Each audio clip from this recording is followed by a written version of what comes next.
Subscribe कीजिए हमारे channel Sonipat 24 को। सबसे पहले लेटेस्ट खबरें देखने के लिए बेल आइकन को दबाइए। सोनीपत कांग्रेस कार्यालय में पार्टी का स्थापना दिवस मनाया गया, जिसमें खरखोदा से विधायक जयवीर वाल्मीकि ने मुख्य अतिथि के तौर पर शिरकत की। उन्होंने पार्टी कार्यालय में कांग्रेस का झंडा फहराया और कार्यकर्ताओं को पार्टी की नीतियों पर चलते हुए संगठन को मजबूत करने की बात कही। वाल्मीकि ने कहा कि कांग्रेस ने देश की आजादी के संघर्ष से लेकर देश को आईटी हब बनाने के सफर तक अपना अहम योगदान दिया। जयवीर वाल्मीकि ने किसानों के साथ हो रहे अन्याय पर सरकार की निंदा की और कहा कि सरकार को तुरंत किसानों से बात करके तीनों बिलों को वापस लेना चाहिए। सोनीपत 24 के लिए रमेश कुमार की रिपोर्ट। सबसे पहले तो मैं कांग्रेस फाउंडेशन डे की सबको शुभकामनाएं देता हूं। आज 135 साल कांग्रेस परिवार को हो चुके हैं और जब अंग्रेज़ों का राज था उसके बाद सबसे पहली पार्टी कांग्रेस स्टैंड हुई और जितने भी हमारे कार्यकर्ता बड़े सीनियर लीडर रहे, जब शुरुआत में 72 ही सिर्फ मेंबर थे कांग्रेस में, आज पूरे देश में करोड़ों समर्थक, करोड़ों लोग ऐसे हैं जो कांग्रेस परिवार का हिस्सा हैं। तो मैं आप सबको दोबारा से शुभकामनाएं देता हूं। सबसे पहले तो मैं सोनीपत के हर वोटर को धन्यवाद करता हूं जिन्होंने बाहर आके वोट किया और मुझे पूर्ण विश्वास है कांग्रेस पार्टी को, मेरे को सोनीपत की जनता जरूर आशीर्वाद देगी। देखिए, कांग्रेस पार्टी आज स्थापना दिवस पूरे देश में मना रही है, क्योंकि आज कांग्रेस पार्टी का सबसे बड़ा दिन है कि आज के दिन से ही कांग्रेस की स्थापना हुई थी। और कांग्रेस की स्थापना उस समय में हुई थी जबकि अंग्रेज़ों का शासन था। यहाँ एक सामाजिक सेवा की भावना से कांग्रेस का शुरुआत हुई। सबसे पहले इसमें कांग्रेस में सिर्फ 72 मेंबर्स थे। आज हिंदुस्तान में करोड़ों में इसके मेंबर हैं कांग्रेस के।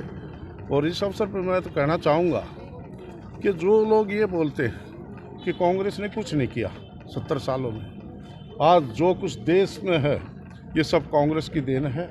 जहाँ आज़ादी के बाद सुई भी नहीं बनती थी, आज हम परमाणु की बात करते हैं, आज हम मेट्रो की बात करते हैं, आज हम अनेकों ऐसे विकास कार्य हैं। सबसे पहले नेहरू जी ने शुरुआत की थी, प्रधानमंत्री बनते ही किसानों के बारे में बांध बनाने की योजना थी, जो वो नेहरू जी की थी, कांग्रेस पार्टी की थी।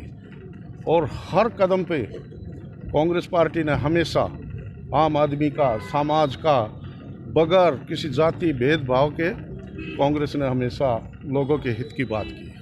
और उसको हम आज वही स्थापना दिवस पर इस बात का प्रण भी करते हैं कि हम निस्वार्थ भाव से लोगों की बगैर जाति धर्म सबको साथ लेके चलने का प्रण करते हैं।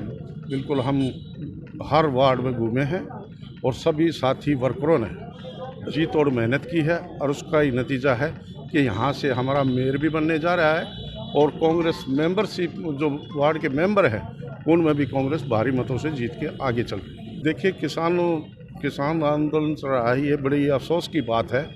आज महीने से ऊपर हो गया और बीजेपी सरकार को जूं तक नहीं रेंगती। इतनी सर्दी, कड़ाके की सर्दी में लोग अपने बीवी बच्चों को लेकर किसान सड़क पर बैठे हैं।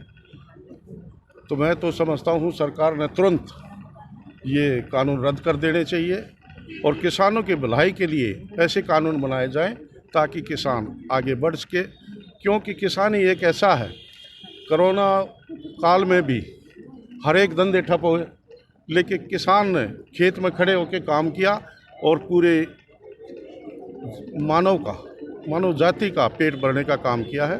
तो उसमें सरकार ने चाहिए कि कानून, जो भी कानून लाए, किसानों से बात करके ही आगे। तो देखिए, तो सुप्रीम कोर्ट का आदेश है और केंद्र सरकार में भी ये तो बीजेपी एक भटकाने वाली बात कर रही है कि इस तरह आंदोलन कमज़ोर हो। जब सुप्रीम कोर्ट का आदेश हो गए, केंद्र में भी सरकार बीजेपी की है, स्टेट में भी बीजेपी के 3.5 साल उस फैसले को हो गए, तो इन्हें लागू करवाना चाहिए। तो ये तो सवाल ही नहीं पैदा होता। 3.5 साल से कहाँ बैठे हैं ये बीजेपी, केंद्र या स्टेट की गवर्नमेंट, तो इनको तो लागू कर देना चाहिए एसवाईएल का पानी।